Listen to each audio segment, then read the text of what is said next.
Hi friends, నేను సారా, మీరు చూసిన తెలుగు పీసీ వరల్డ్. ఫ్రెండ్స్, ఈ వీడియోలో నేను చూవీ ల్యాప్టాప్కి సంబంధించిన కోర్ బుక్ ఎక్స్ అనేది మనం తీసుకోవచ్చా లేదా అనే దానికోసం అయితే మాట్లాడతాను. బేసిక్గా స్టూడెంట్స్ అందరికీ కూడా ల్యాప్టాప్ యొక్క నీడ్ అయితే ఉంటుంది. సో బడ్జెట్లో ల్యాప్టాప్ చూస్తూ ఉంటారు కాబట్టి ఈ ల్యాప్టాప్ అయితే నాకు కనిపించింది. యాక్చువల్గా ఈ ల్యాప్టాప్ గురించి చూసుకున్నాం అనుకోండి, ఇది అంత మంచి బ్రాండ్ అయితే కాదు. బట్ స్పెసిఫికేషన్ వైజ్ చూసుకున్నాం అనుకోండి, స్పెక్స్ అయితే మాత్రం చాలా బాగున్నాయి. సో అందు గురించి ఈ వీడియో అయితే తీస్తున్నాను. మనం కనుక ఈ ల్యాప్టాప్లో ప్రాసెసర్ చూసుకుంటున్నాం అనుకోండి, ఇందులో మీకు i3 12th జనరేషన్ ప్రాసెసర్ అయితే ఉంది. 1220p ప్రాసెసర్ అయితే అనుకోవచ్చు. సో యాక్చువల్గా ఇది ఒక 10 కోర్ ప్రాసెసర్. కొంతవరకు నన్ను సర్ప్రైజ్ చేసిందని అనుకోవాలి. ఎందుకంటే ఇంత తక్కువ బడ్జెట్లో మనకి 12th జనరేషన్ ప్రాసెసర్ తీసుకురావడం అంటే మాటలైతే కాదు. సో పర్ఫార్మెన్స్ విషయంలో మాత్రం ఇది one of the best laptop అనేది అనుకోవచ్చు.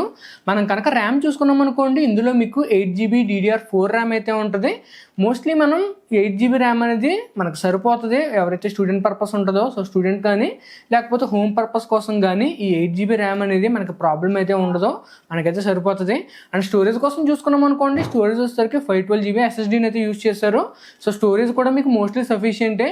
ఇందులో మనం గ్రాఫిక్స్ చూసుకున్నాం అనుకోండి, ఈ ల్యాప్టాప్లో మనకి ఎటువంటి డెడికేటెడ్ గ్రాఫిక్స్ అయితే లేదు. ఇంటర్కి సంబంధించిన ఇంటిగ్రేటెడ్ గ్రాఫిక్స్ ఏదైతే ఉంటుందో దాన్ని మాత్రమే ల్యాప్టాప్లో అయితే చూడగలుగుతారు. మనం కనుక గ్రాఫిక్స్ చూసుకున్నాం అనుకోండి, ఇంటర్ UHD గ్రాఫిక్స్ అయితే యూజ్ చేశారు. మోస్ట్లీ మీరు యూట్యూబ్లో వీడియోస్ చూడాలనుకున్నా, లేకపోతే OTTలో మనం ఇద్దరు మూవీస్ లాంటివి చూడాలనుకున్నా, లైవ్ స్ట్రీమ్స్ లాంటివి చూడాలనుకున్నా మీకు ఈ ల్యాప్టాప్లో పెద్దగా ప్రాబ్లం అయితే ఉండదు. అండ్ మన డిస్ప్లే గురించి మాట్లాడుకున్నాం అనుకోండి, ఇందులో మీకు డిస్ప్లే వచ్చేసరికి 14 ఇంచ్ డిస్ప్లే అయితే యూజ్ చేశారు. వీళ్ళు చెప్పిన దాని ప్రకారం చూసుకున్నట్లయితే ఏకంగా IPS ప్యానల్ అయితే యూజ్ చేశారు. నాకు మాత్రం కొంతవరకు వీళ్ళు ఇచ్చిన స్పెసిఫికేషన్స్కి ప్రైస్కి అయితే మాత్రం నాకు చాలా బెస్ట్ ల్యాప్టాప్ అనేది అనిపించింది. అండ్ ఆ ల్యాప్టాప్ యొక్క డిస్ప్లే కూడా మీకు రెగ్యులర్గా వచ్చే 1080p డిస్ప్లే అయితే కాదు, 1440p డిస్ప్లే అయితే యూజ్ చేశారు. అండ్ మనం కనుక స్క్రీన్ టు బాడీ రేషియో చూసుకున్నాం అనుకోండి, 85% స్క్రీన్ టు బాడీ రేషియో ఉంటుంది అనేది చెప్తున్నారు. మనం కనుక వైఫై చూసుకున్నాం అనుకోండి, వైఫై 6 అయితే ఈ ల్యాప్టాప్లో అయితే సపోర్ట్ చేస్తుంది. అండ్ దాంతోపాటు బ్లూటూత్ని చూసుకున్నట్లయితే బ్లూటూత్ వర్షన్ 5.2 అయితే ఈ ల్యాప్టాప్ అయితే సపోర్ట్ చేస్తుంది. అండ్ మనం విండోస్ చూసుకున్నాం అనుకోండి, ఈ ల్యాప్టాప్లో మీకు Windows 11 home out of the box అయితే వస్తుంది. ఈ ల్యాప్టాప్ని చూసుకున్నాం అనుకోండి, ల్యాప్టాప్ మొత్తం కూడా మీకు మెటల్ బాడీతో పాటు అయితే వస్తుంది. అండ్ మనం కనుక పోర్ట్స్ గురించి మాట్లాడుకున్నాం అనుకోండి, ల్యాప్టాప్లో పోర్ట్స్ చూసుకున్నట్లయితే ఒక USB Type-C పోర్ట్ ఉంటుంది, ఒక HDMI 1.4 పోర్ట్ ఉంటుంది, ఒక USB 3.0 పోర్ట్ ఉంటుంది. అండ్ దాంతోపాటు ఛార్జింగ్ కోసం DC జాక్ అయితే ఉంటుంది, మనకు లాక్ చేసుకోవడానికి లాక్ స్లాట్ ఉంటుంది.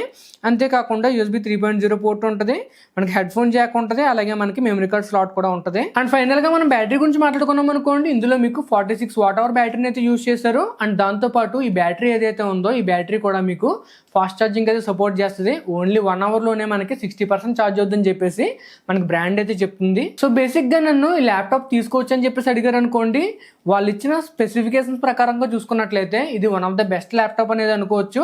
బట్ ఓన్లీ ఒకే ఒక ప్రాబ్లం ఏంటంటే ఈ బ్రాండ్ ఏదైతే ఉందో ఈ బ్రాండ్ అనేది అంత మంచి రెప్యూటెడ్ బ్రాండ్ అయితే కాదు. సో నేను ఎప్పుడు కూడా మీకు చెప్తూ ఉంటాను కదా, ఏదైనా ఒక మంచి బ్రాండ్లో మనం ల్యాప్టాప్ తీసుకున్నట్లయితే మనకి ఏదైనా ప్రాబ్లం వచ్చినా కూడా వాళ్ళ యొక్క సర్వీస్ అనేది చాలా బాగుంటుంది. కాబట్టి ఎప్పుడు కూడా నేను ఒక మంచి బ్రాండెడ్ ల్యాప్టాప్ తీసుకోమని చెప్పేసి చెప్తూ ఉంటాను. వీళ్ళ యొక్క సర్వీస్ సెంటర్స్ చూసుకున్నారనుకోండి, ఇండియాలో వీళ్ళ యొక్క సర్వీస్ సెంటర్స్ అయితే ఉన్నాయి. బట్ ఆ సర్వీస్ అనేది ఎంత వరకు ఉంటుంది, ఎన్ని సంవత్సరాలు ఉంటుంది అనేది మనం కంప్లీట్గా అయితే చెప్పలేము. అండ్ ఇంకొక విషయం ఏంటంటే ఈ ల్యాప్టాప్లో మీకు పర్ఫార్మెన్స్ బాగుంటుంది. అండ్ డిస్ప్లే కూడా మీకు IPS ప్యానల్ ఇచ్చాడు కాబట్టి డిస్ప్లే బాగుంటుంది. ఓవరాల్గా మీకు one of the best laptop అనేది అనుకోవచ్చు. నాకున్న ఒకే ఒక కాన్ ఏమనిపించిందంటే ఈ ల్యాప్టాప్ యొక్క బ్రాండ్. ఒకవేళ మీకు నియర్ బై కనుక సర్వీస్ సెంటర్లు ఉన్నట్లయితే మీరు డెఫినెట్గా ల్యాప్టాప్ అనేది తీసుకోవచ్చు. సో ఇది ఫ్రెండ్స్, ఈరోజు వీడియో అయితే మీకు నచ్చింది అనుకున్నా. నచ్చితే కనుక లైక్ చేయండి, షేర్ చేయండి, సబ్స్క్రైబ్ చేసుకోండి. నేను సారామ్, సైనింగ్ ఆఫ్ గైస్, బాయ్.